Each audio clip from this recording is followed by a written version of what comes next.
Welcome back to Homelab Networks. My name is AJ, and this video is just a quick install of the application called Uptime Kuma.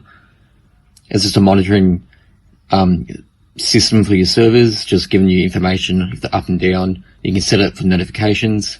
It's very basic install. You just simply install Docker and Docker Compose. You just create a nano text file. You'll copy and paste some text, save it, run the container. It's going to pull an image, and then that's pretty much the whole install. And then Uptime Kuma will be running if it all goes correctly. And thank you guys for all the subscribers and the views. It means the world to me.